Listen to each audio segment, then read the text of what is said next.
Sometimes children see things we think they do not. But what if they understand more than we ever imagined? And they write it down. Before we begin, do not forget to like, subscribe, and leave your thoughts in the comments.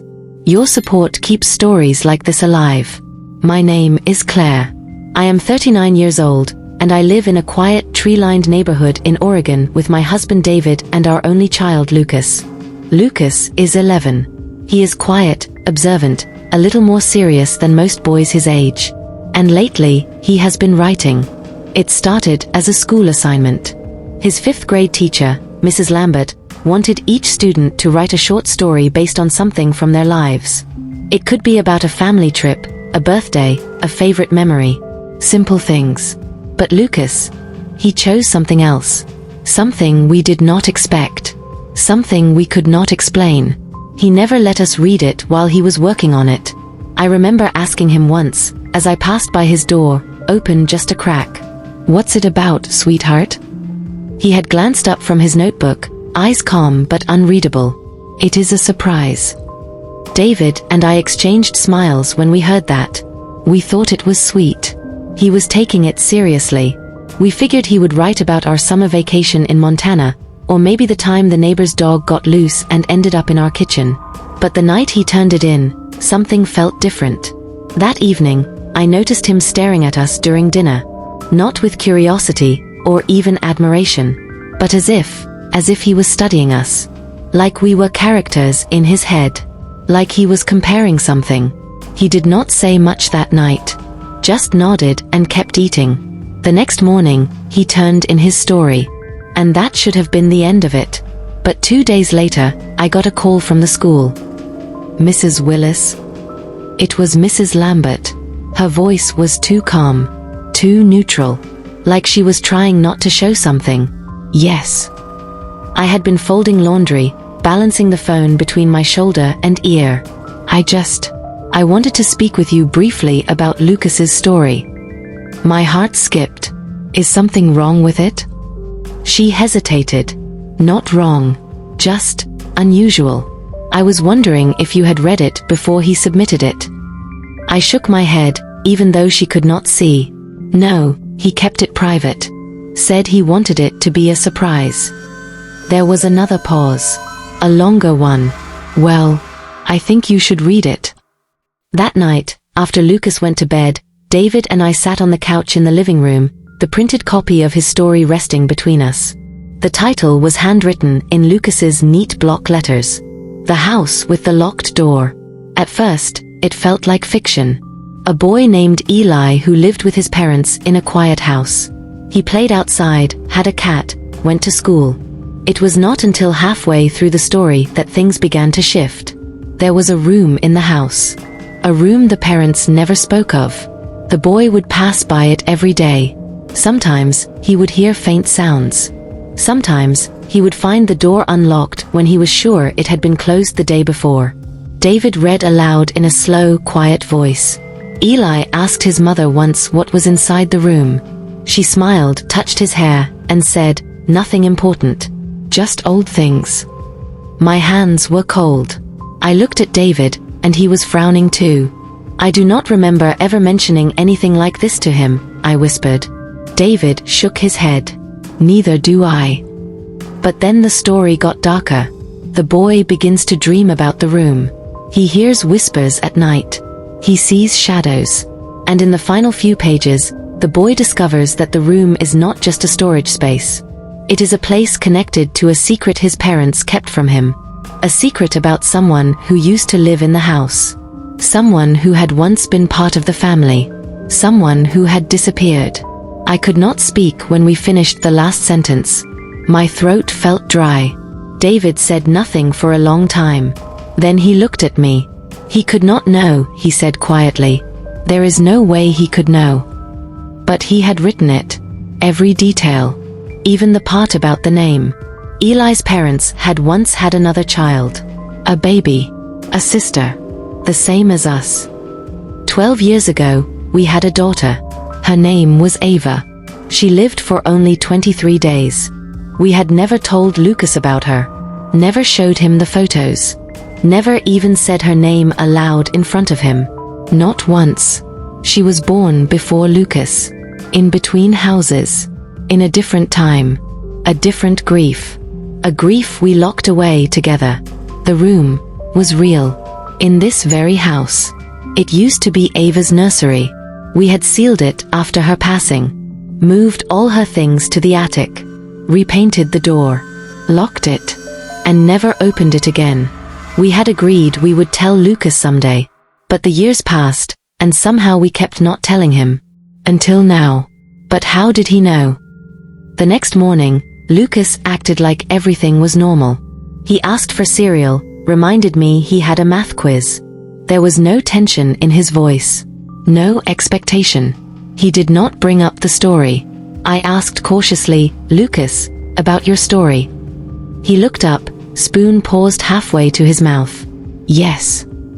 What made you think of it? The room. He shrugged. I dreamed about it. I froze. You dreamed about a room in a house? He nodded. I think I have seen it before. Even if it is not in our house. But maybe it is. Sometimes in my dreams, it is here. Sometimes it is somewhere else. But it feels familiar. Do you remember what is inside the room? He stared at me for a second, then slowly smiled. Not yet, he said. But I will. David and I began watching him after that. Not in an obvious way. But we noticed how often he glanced down the hall, how sometimes he stood in front of the old nursery door like he was listening. I wanted to tell him the truth. I wanted to open that door and let him see it for himself. But something stopped me. A deep, unexplainable instinct. Like if we opened it now, something might change. David and I argued about it late at night. He has a right to know, David said. But what if it is not just knowing? I replied. What if it is something more? David stared at me in the dark. You think he is remembering something? I do not know. 2 weeks later, the school called again. This time, it was not about a story. It was about something Lucas said in class. He told another student that he used to have a sister, Mrs. Lambert said. I closed my eyes. Did he say how he knew? No. Just that she was small, and she used to hum to him at night. But Mrs. Willis. He said it like he was sure. Like it was not a dream. My hands trembled as I ended the call. When I asked Lucas about it that night, he did not deny it. I did have a sister, he said softly. She told me things. Told you what? He looked past me, toward the hallway. She told me I am not supposed to open the door until I understand what really happened. What do you mean, what really happened? But he said nothing more. He just smiled. The same smile he gave me when I first asked about his story. The house was silent that night. David had gone to bed early, pretending to be tired, but I knew he was avoiding the conversation. I sat alone in the kitchen, staring at the hallway that led to the room. The locked room. Ava's room. It had been nearly a decade since I last stood in front of that door. We kept it locked not just to hide what had happened, but to protect ourselves from remembering. From slipping back into grief we had only barely managed to bury. But Lucas had dug it up. Not maliciously. Not even intentionally. Somehow, he had uncovered something we had long tried to forget. And it was not just about Ava anymore. It was about the way he spoke. The way he smiled. The way he looked through me, sometimes like he was seeing something behind me. I decided I could not sleep. I got up and walked quietly down the hallway. Each step echoed on the hardwood floor. When I reached the door, I stopped. The doorknob was slightly turned. It was not locked. I had locked it last week. I was sure of it. I even remember the sound of the click. But now, it was turned just enough to give the impression someone had been there. Someone small. Someone 11. I took a breath and opened it. The smell hit me first. Not musty. Not rotten. Just old. Preserved. Ava's room looked untouched. The cream-colored wallpaper with little pink stars still clung to the walls. The white crib sat beneath the window. A faded mobile hung from the ceiling, its little lambs frozen mid-spin. Everything was still. Except the book. There was a notebook on the floor, near the center of the rug. It was Lucas's. His name was written in large letters on the front. I bent down and picked it up. Flipping it open, I saw sketches.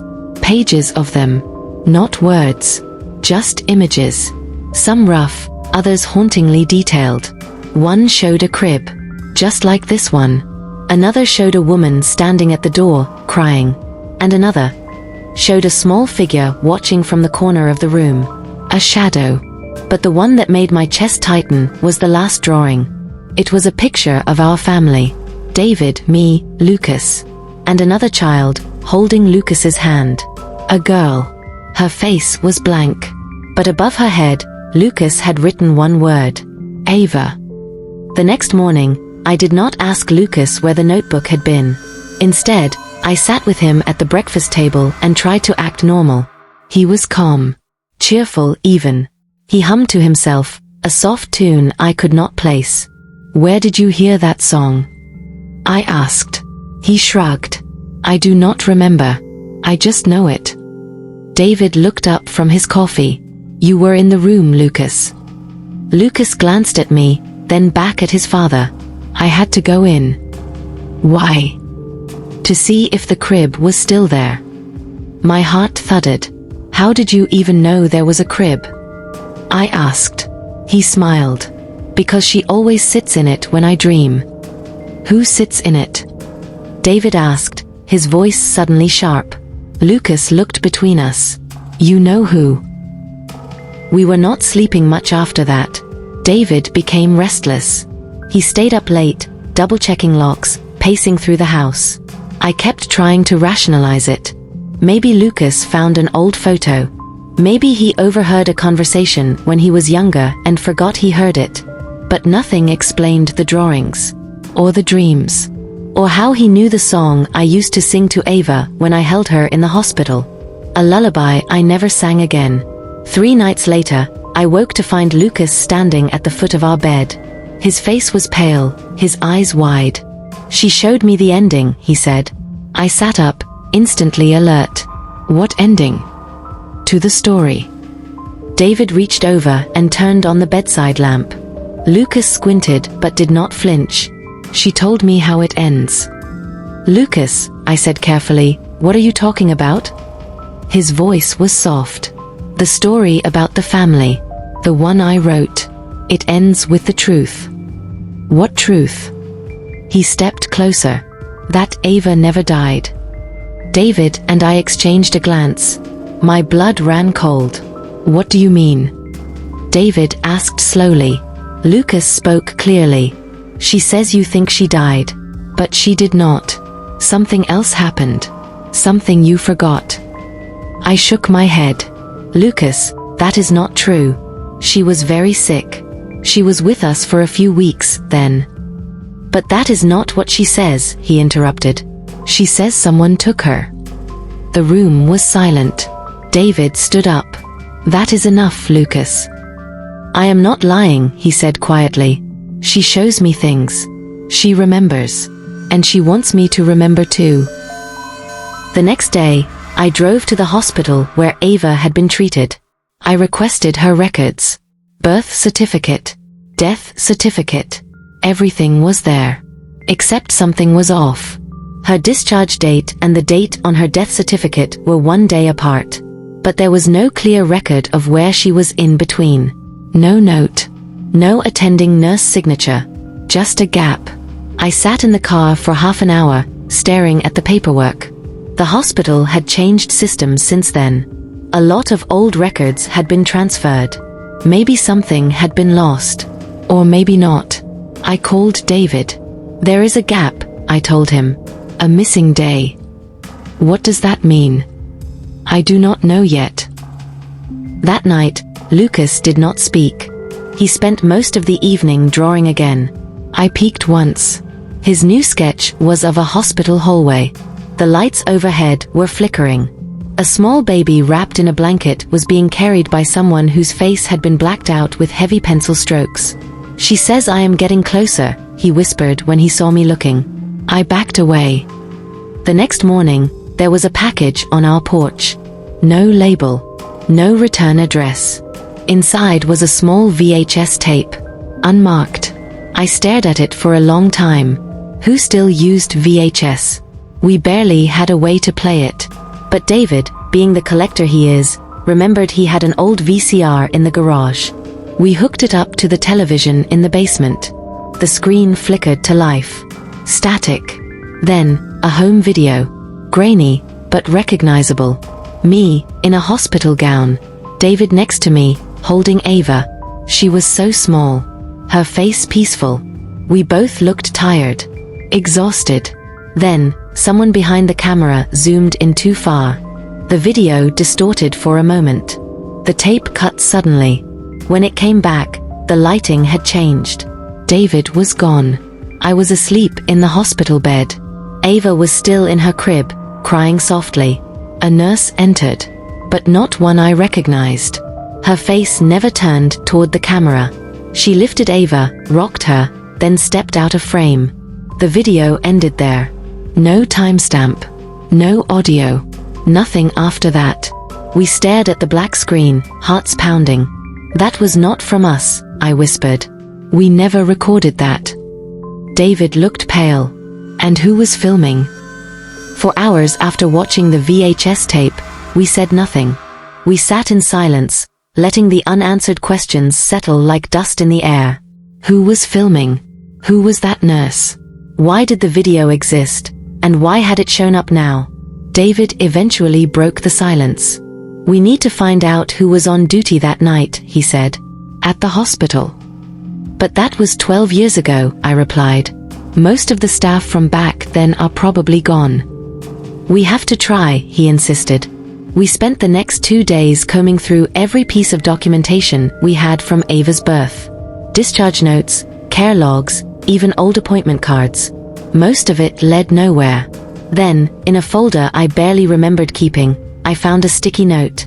Just a first name. Marilyn, night nurse, 3rd floor. It was written in my own handwriting. I did not remember writing it. I did not remember meeting any nurse named Marilyn. But the handwriting was mine. That night, while Lucas slept, I found myself pacing outside his room. I had not told him what we found. I did not even know if I wanted to. He already knew more than he should. And yet, I felt he was waiting for something. The next day, I called the hospital again. I asked for their records on employees named Marilyn who worked in the maternity ward around the time Ava was born. There were 2. One had passed away. The other had retired 10 years ago. Her name was Marilyn Gibbons. I asked for a contact address. The woman on the line hesitated but gave me a P.O. box. No phone number. It was better than nothing. I wrote her a letter that afternoon. I explained who I was, the name of my daughter, the date of her birth, and that I believed Marilyn may have cared for her. I begged her to contact me. Then, we waited. 3 days later, a letter arrived. No return address. Just a single sheet of paper, neatly typed. I remember Ava. I remember you. And I remember that night. I have been waiting for this letter. Come alone. Tuesday, 5 p.m. 27 Wixon Lane. David did not want me to go. This could be a trap, he said. It is too vague. Too perfect. But I could not ignore it. I needed answers. Tuesday, 5 p.m. The house was on the edge of town. Small. Old. Overgrown garden. The kind of place you forget exists. I knocked once. An elderly woman answered. She looked at me for a long moment, then opened the door wide. You came, she said softly. You are Marilyn? She nodded. Come in. We do not have much time. I followed her into a dimly lit living room. The curtains were drawn. The walls were lined with books and framed photographs. None of the people in the photos smiled. Marilyn sat in a worn chair and gestured for me to sit across from her. You remember my daughter, I said. She nodded again. Very well. What happened that night? Who was filming us? Who was that woman? She sighed. You were never meant to know. None of you were. What does that mean? I broke a rule that night, she said. One we are all told to follow. But sometimes a child comes into this world, and you can feel it. The shift. Like something has been carried across a threshold. I stared at her, confused and scared. She continued. Your daughter was born in the early hours, just before the shift change. Most of the staff had already gone. There was no camera crew, no observers. But still, the tape exists. Then who filmed it? Marilyn leaned forward. Not who, she said. What? I stood up. You are not making any sense. I know, she said calmly, because I cannot say it plainly. There are things in this world that are not bound by our logic. Things that move through memory, through dreams, through story. My hands trembled. You mean, like ghosts? No, she whispered. Worse. I left without getting a clear answer. I drove back in silence, the wind through the windows the only sound. When I arrived home, Lucas was waiting for me at the top of the stairs. She told me you would go, he said. I looked up at him. Who did? He tilted his head slightly. Ava. Lucas, I need you to stop talking like that. But it is true. She says I need to help you remember. Because someone is lying. Who? Lucas turned slowly toward the hallway. Not just you and Dad. That night, I dreamt of the hospital. It was silent. I stood at the end of a hallway, staring at a locked nursery door. From inside, I heard Ava crying. I tried to move, but my legs would not work. I was frozen, watching, listening. Then I saw someone move in the shadows.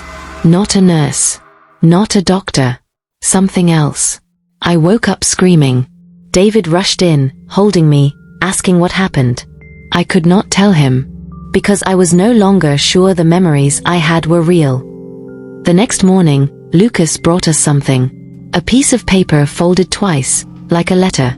On it was a drawing. 4 figures. Us. And one more. In the background. Distant. Watching. But unlike the others, this one had no face. It was entirely black. Lucas pointed to it. That one is not Ava, he said. Then who is it? He looked at us, and his voice lowered. I think it is the one who took her. David lost his temper that night. He shouted. Accused me of encouraging Lucas's imagination. Told me this was turning into some paranoid fantasy. I wanted to agree with him. I truly did. But when I looked at Lucas, I saw a boy who was not confused. He was calm. Certain. As though he had already accepted something I had only just begun to see. Later that night, I went back to Ava's room. The door was open. Inside, the air was colder than usual. I turned on the light. Lucas's notebook was there again, lying open on the rug. This time, it held only a single sentence, written over and over on the page. She remembers. But not everything. I picked up the notebook and turned to the last page. It was blank. I stared at it, willing something to appear. Some clue. Some sign. And then, the light flickered. Once. Twice. I turned to leave, but before I reached the door, I heard it. A soft lullaby. My lullaby. Coming from the crib. I did not tell David about the lullaby. I told myself it had to be in my head. A trick of memory. Stress. Something rational. But the truth had already begun unraveling, thread by thread. And now, there was nothing left to hold it together. The next morning, Lucas asked if we were ready. Ready for what? David asked, not hiding the irritation in his voice. Lucas looked directly at him. To open the door again. But this time, all of us. David shook his head. No more of this. No more drawings. No more stories. It is over. Lucas did not argue. He simply turned and walked toward the hallway. And somehow, we followed him. We stood outside Ava's room. The 3 of us. The house was silent. Lucas placed his hand on the doorknob. I need you to remember now, he said. And then he opened it. Nothing had changed inside. The crib, the wallpaper, the fading mobile, the scent of dust and old fabric. But the room felt heavier. David stepped inside, hesitantly. I followed.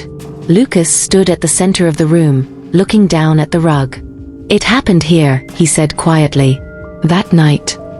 I felt dizzy. "What do you mean?" "You left," he said, eyes still on the floor. "You had gone to sleep.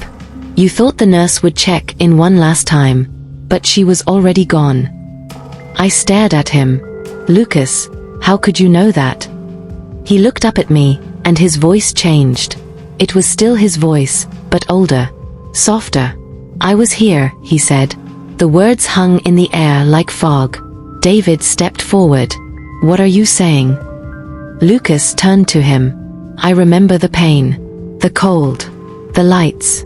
I remember her hands, how they tried to stop it, but it was already too late." My knees gave way. I sat on the floor, the room spinning. "I held her," Lucas continued. "I was not supposed to, but I did." David backed away. "No, that is not possible." Lucas walked to the crib and placed his hand on the edge. She was slipping away, and I followed her. The words made no sense, but they hit something deep inside me, a memory I could not place, a feeling I had buried for over a decade. "What are you saying?" I whispered. Lucas turned to me. "When you lost her," he said, "you were not alone." The air in the room shifted, and suddenly, I remembered. Not everything, just one moment. The day we brought Lucas home from the hospital. He had been quiet, far too quiet for a newborn. The nurses had called it a sleepy temperament. But that first night when I held him, there was something behind his eyes. Not sadness. Recognition. As though he had waited a long time to return.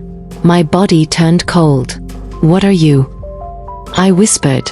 Lucas smiled. "I am your son." But I did not come back the same. But I came back. David dropped to his knees beside me. "You mean?" "She never left," Lucas said. "She just made room." We sat in silence. For a long time. In the weeks that followed, we stopped asking questions. There was nothing more to explain. Lucas was still Lucas. He laughed, he studied, he helped with chores. But he also remembered. And more importantly, he chose not to forget again. We left Ava's room open after that. Sometimes I would catch Lucas sitting in there, writing. Not drawing. Not imagining. Just remembering. One night, he handed me a new notebook. On the cover, he had written in bold letters. The truth about the house with the locked door. It was the story again, but rewritten. I flipped through it slowly. The words were clearer. The details sharper. And the ending had changed. Now, it ended with the boy standing in front of the open door, facing his parents, holding out a photograph. In the photo, two babies lay in a hospital crib, side by side. One was fading. The other was smiling. And written beneath it, in Lucas's handwriting, was a single sentence.